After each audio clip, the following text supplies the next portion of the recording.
इस वीडियो में बच्चों हम लोग क्वांटम संख्याओं का अध्ययन करेंगे। क्वांटम नंबर्स, क्वांटम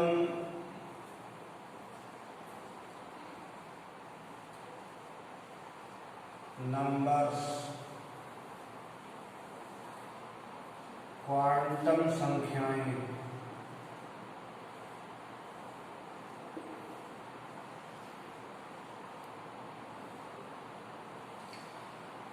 जिन संख्याओं द्वारा इलेक्ट्रॉनों की ऊर्जा और स्थिति का पूर्ण वर्णन किया जाता है उन्हें क्वांटम संख्याएं कहते हैं। इलेक्ट्रॉन की ऊर्जा और स्थिति का पूर्ण रूप से वर्णन करने के लिए जिन संख्याओं का प्रयोग किया जाता है उन्हें क्वांटम नंबर्स कहते हैं। ये संख्याएं चार प्रकार की हैं। पहला है मुख्य क्वांटम संख्या,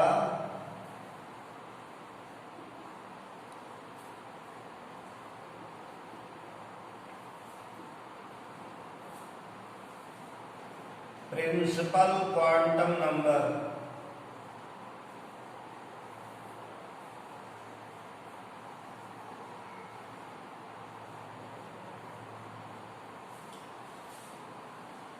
मुख्य क्वांटम संख्या इलेक्ट्रॉनों के कोष को, ऊर्जा स्तर को निरूपित करती है। इलेक्ट्रॉन किस कोष में पाया जा रहा है उसका निरूपण मुख्य क्वांटम संख्या से किया जाता है। मुख्य क्वांटम संख्या को स्मॉल n से प्रदर्शित करते हैं और n के मान 1, 2, 3, 4 नेचुरल नंबर्स होते हैं। जैसे के कोष, नाभिक के तुरंत बाद का जो कोष बताया गया है, के कोष के लिए मुख्य क्वांटम संख्या का मान 1 बताया जाएगा।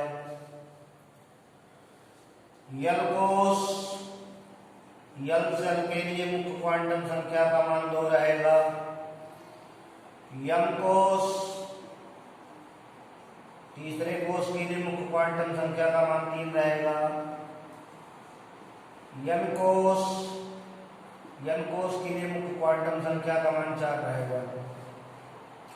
तो मुख्य क्वांटम संख्या इलेक्ट्रॉन के कोष को या ऊर्जा स्तर को निरूपित करती है। इसे स्मॉल n से व्यक्त करते हैं और स्मॉल n के मान 1, 2, 3, 4 पूर्णांक संख्याओं में होते हैं। जैसे के कोष के लिए 1, यल कोष के लिए 2, यम के लिए 3, यम के लिए 4। आगे चलेंगे तो पांचवें कोष के लिए n = 5। तो ये सेल को निरूपित करती है मुख्य क्वांटम संख्या। दूसरी क्वांटम संख्या है द्विअंशी क्वांटम संख्या।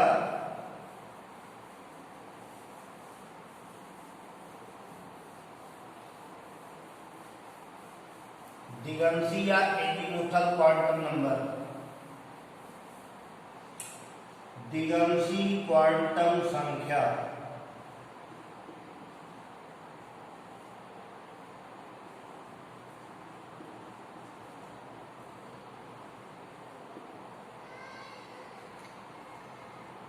इसको एजीमुथल क्वांटम नंबर कहते हैं।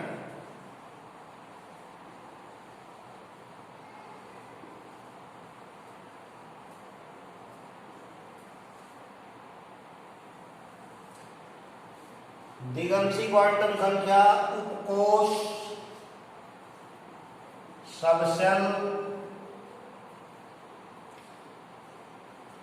या उप ऊर्जा स्तर को निरूपित करती है। उप ऊर्जा स्तर, सब एनर्जी लेवल। इस क्वांटम संख्या को स्मॉल n से व्यक्त करते हैं। एजीमुथल क्वांटम नंबर को स्मॉल n से व्यक्त करते हैं और स्मॉल n के मान मुख्य क्वांटम संख्या के मान पर निर्भर करते हैं। n के किसी मान के लिए, मुख्य क्वांटम संख्या के किसी मान के लिए दिगंशी क्वांटम संख्या के मान 0 से n-1 होते हैं, इंक्लूडिंग 0 से n-1।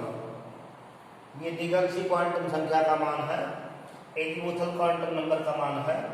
ये सबसेल को निरूपित करता है, उपकोष को निरूपित करता है, या उप ऊर्जा स्तर को निरूपित करता है। जैसे मुख्य क्वांटम संख्या का मान अगर 1 है तो दिगंशी क्वांटम संख्या का मान 0 होगा, और ये जो 0 मान है ये यस सबसेल को निरूपित करता है, यस उपकोष को निरूपित करता है। यस सबसेल चाहे 1s हो, चाहे 2s, 3s, 4s, 5s, किसी यस सबसेल के लिए दिगंशी क्वांटम संख्या का मान या एजीमुथल क्वांटम नंबर का मान 0 बताया जाएगा। मुख्य क्वांटम संख्या 2 n = 2 के लिए यल का मान 0, 1 बताएंगे, 0 और 1 बताएंगे। तो 0 मान यस के लिए और 1 मान पी के लिए, यानी मुख्य क्वांटम संख्या 2 में या दूसरे कोष में 2 कोष पाए जाते हैं जिसे यस और पी या 2s 2p कहते हैं। इसी प्रकार मुख्य क्वांटम संख्या 3 के लिए अगर मुख्य क्वांटम संख्या का मान 3 है तो दिगंशी क्वांटम संख्या के 0, 1, 2 मान होंगे, और ये 3 उप ऊर्जा स्तरों को निरूपित करेंगे, S, P, D। यानी तीसरे कोष में 3 उपकोष पाए जाते हैं, तीसरे कोष में 3 उपकोष पाए जाते हैं जिन्हें 3s, 3p, 3d लिखा जाता है। मुख्य क्वांटम संख्या 4 के लिए दिगंशी क्वांटम संख्या के 4 मान 0, 1, 2, 3 हैं, और 0, 1, 2, 3 ये जो 0 मान है ये यस उपकोष के लिए, 1p के लिए, 2d के लिए, 3f के लिए। यानी चौथे कोष में, कोष नंबर 4 में 4 उपकोष पाए जाते हैं जिन्हें 4s, 4p, 4d, 4f कहते हैं। तो इस तरह पूरे इलेक्ट्रॉनिक विन्यास में जितने ज्ञात तत्व हैं सब में इलेक्ट्रॉनिक वितरण व्यवस्था के लिए 4 ही उपकोष प्रयोग किए जाते हैं, sp-df। इसलिए किसी भी कोष में sp-df से ज्यादा उपकोषों का वर्णन नहीं किया गया है। sp-df में इलेक्ट्रॉनों की संख्या की गणना करेंगे तो s में मैक्सिमम 2, p में 6, d में 10 और f में अधिकतम 14 इलेक्ट्रॉन भरे जाते हैं, और 2, 6, 10, 14 जोड़ेंगे तो 32 इलेक्ट्रॉन आ जाएगा। तो किसी कोष में मतलब चौथा, 5वां, 6वां जो भी आपको कोष मिलेगा, 4 या 4 से आगे वाले 32 इलेक्ट्रॉन से ज्यादा किसी में इलेक्ट्रॉन भरे नहीं गए, इसलिए उपकोष 4 मिलेंगे आपको sp-df। तो कोष नंबर 4 में 4 उपकोष जिसे क्रमशः 4s, 4p, 4d, 4f। 5वें में चलेंगे तो 5वें में भी 5s, 5p, 5d, 5f लिखा जाएगा। तो इस तरह यस उपकोष के लिए अगर यस सबसेल की बात करते हैं, यस सबसेल की बात करते हैं, उपकोष की बात करते हैं, तो यल का मान 0 रहेगा। किसी यस उपकोष की बात करेंगे तो यल की वैल्यू 0 लिखी जाएगी। जैसे 1s के लिए यल का मान 0 लिखेंगे, और जो n है मुख्य क्वांटम संख्या वो 1 रहेगी। 1s के लिए मुख्य क्वांटम संख्या 1 और s सबसेल है तो दिगंशी क्वांटम संख्या 0 बताएंगे। 2s मुख्य क्वांटम संख्या 2 और दिगंशी क्वांटम संख्या 0। 3s n3 l0, 4s n4 l0, 5s n5 l0। तो किसी यस उपकोष के लिए, किसी यस सबसेल के लिए जो एजीमुथल क्वांटम नंबर होगी वो 0 ही लिखी जाएगी और जो प्रिंसिपल क्वांटम नंबर है वो सामने लिखी गई। जैसे 1s में 1 प्रिंसिपल क्वांटम नंबर है और यस के लिए एजीमुथल 0। 2s के लिए मुख्य क्वांटम संख्या 2 और दिगंशी क्वांटम संख्या 0। 3s के लिए मुख्य क्वांटम संख्या 3, दिगंशी क्वांटम संख्या 0। 4s के लिए मुख्य क्वांटम संख्या 4, दिगंशी क्वांटम संख्या 0। यदि किसी यस सबसेल की बात आप करेंगे तो उसमें दिगंशी क्वांटम संख्या 0 आएगी, ये स्पष्ट है। इसी तरह अगर p उपकोष की बात करते हैं, p सबसेल की बात करते हैं तो p दूसरे से शुरू होता है 2p, तो 2p लिखा गया तो मुख्य क्वांटम संख्या 2 और ये p है तो दिगंशी क्वांटम संख्या का मान 1 लिखेंगे। ऐसे 3p लिखा गया तो मुख्य क्वांटम संख्या 3, दिगंशी का मान 1, यानी p किसी का होगा। p अगर लिखा जा रहा है तो उसमें एजीमुथल क्वांटम नंबर या दिगंशी क्वांटम संख्या का मान 1 बताएंगे। ऐसे 4p लिखा गया तो मुख्य क्वांटम संख्या 4, दिगंशी 1। 5p लिखा गया तो मुख्य क्वांटम संख्या 5, दिगंशी क्वांटम संख्या 1। तो p उपकोष के लिए दिगंशी क्वांटम संख्या का मान 1 बताएंगे। ऐसे जो d उपकोष है, d उपकोष तीसरे से शुरू होता है, सेल नंबर 3 से। जैसे 3d, तो 3d के लिए मुख्य क्वांटम संख्या का मान 3, दिगंशी का मान 2। 4d मुख्य क्वांटम संख्या 4, दिगंशी 2। 5d मुख्य क्वांटम संख्या 5, दिगंशी क्वांटम संख्या 2। तो d के लिए दिगंशी क्वांटम संख्या का मान 2 रहेगा और मुख्य क्वांटम संख्या सामने लिखी होगी। तो आपको दिगंशी क्वांटम संख्या सबसेल से पहचानना है। अगर d है, d सबसेल किसी का हो तो दिगंशी क्वांटम संख्या का मान 2 बताएंगे। ऐसे f उपकोष की बात करेंगे तो f उपकोष चौथे से शुरू होता है, 4f। 4f तो n की वैल्यू 4 और n की वैल्यू 3 बताएंगे। f के लिए दिगंशी क्वांटम संख्या का मान 3 बताएंगे। 5f रहेगा तो n equal to 5, n equal to 3। तो एजीमुथल क्वांटम नंबर सबसेल को निरूपित करता है, उप ऊर्जा स्तर को निरूपित करता है। और स्पष्ट रूप से जानिए कि s, p, d, f इन चारों सबसेलों के लिए, उपकोषों के लिए दिगंशी क्वांटम संख्या का मान 0, 1, 2, 3 ये बताया जाएगा। किसी s उपकोष के लिए दिगंशी का मान 0, किसी p के लिए 1, किसी d के लिए 2, किसी f के लिए 3 और मुख्य क्वांटम संख्या आगे लिखी गई होगी, इससे मुख्य क्वांटम संख्या बता ले जाएंगे। तो दिगंशी क्वांटम संख्या इलेक्ट्रॉन के उप ऊर्जा स्तर को, सबसेल को निरूपित करती है और सबसेल के बारे में या उप ऊर्जा स्तर के बारे में जानकारी देती है। अगला क्वांटम संख्या है चुंबकीय क्वांटम संख्या। तीसरी है मैग्नेटिक क्वांटम नंबर, चुंबकीय क्वांटम संख्या।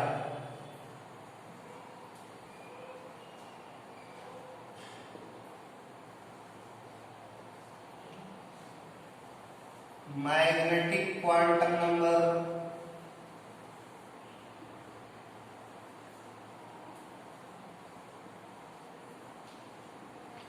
चुंबकीय क्वांटम संख्या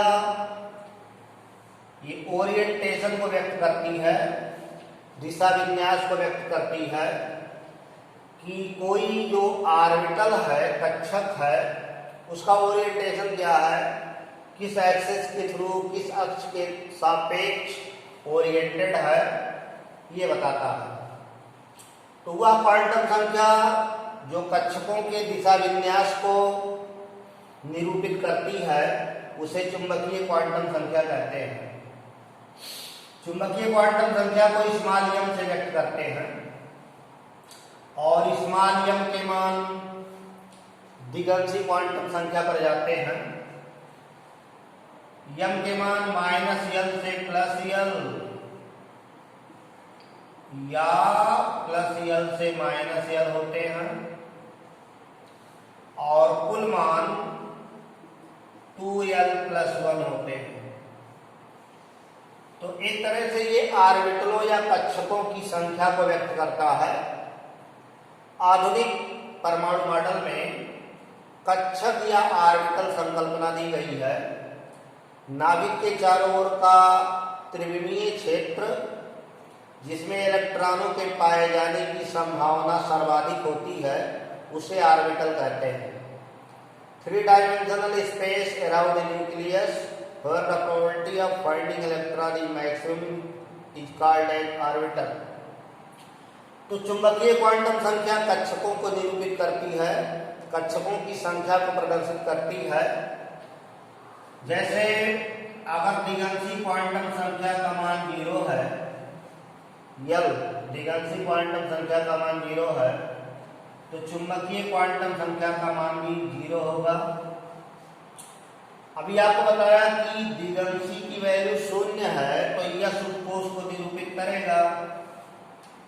इसका मतलब हुआ कि यस उपकोष में एक ऑर्बिटल मिलता है, एक ऑर्बिटल मिलेगा और उसके लिए m की वैल्यू 0 लिखी जाएगी। यस उपकोष में एक कक्षक होगा, एक ऑर्बिटल होगा और उसके लिए चुंबकीय क्वांटम संख्या का मान 0 होगा। n = 1 ये p सबसेल को निरूपित करता है, p उपकोष को निरूपित करता है और m के मान माइनस से प्लस या प्लस से माइनस आप चलेंगे तो -1 0 +1 ये 3 मान हुए। 2 × 1 धन 1 बराबर 3। तो p उपकोष में 3 कक्षक हैं, 3 ऑर्बिटल हैं और तीनों ऑर्बिटलों के लिए m के मान क्रमशः -1 0 +1 है। ऐसे p उपकोष में आप 3 आयत बना लेंगे और m के मान ऊपर लिख देंगे तो इस डिब्बे के लिए -1, इसके लिए 0, इसके लिए +1।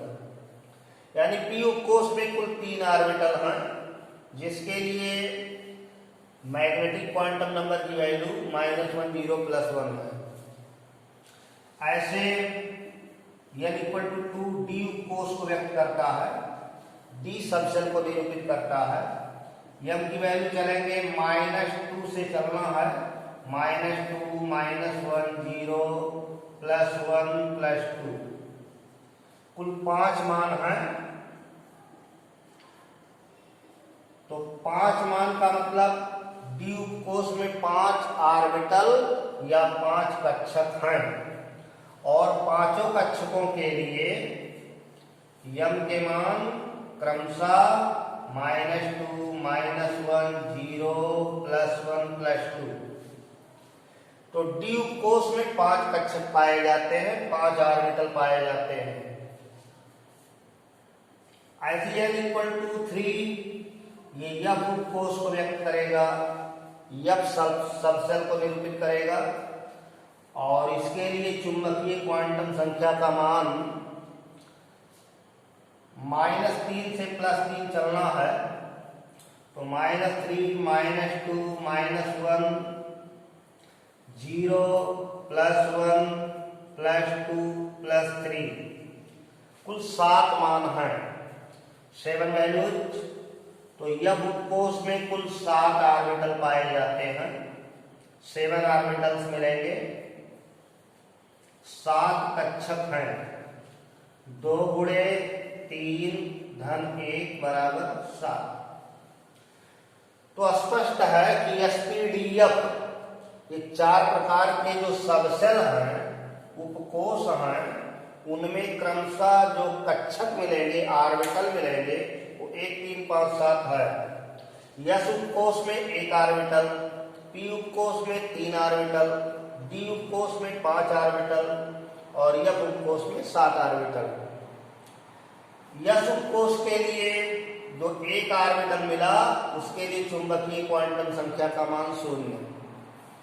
पी उपकोष में 3 ऑर्बिटल है, उसके लिए चुंबकीय क्वांटम संख्या का मान -1 0 +1। डी उपकोष के लिए इसमें 5 ऑर्बिटल हैं, तो पांचों के लिए चुंबकीय क्वांटम संख्या का मान -2 -1 0 +1 +2। यफ उपकोष में 7 ऑर्बिटल हैं, 7 कक्षक हैं, तो यम के मान -3 -2 -1 0 +1 +2 +3।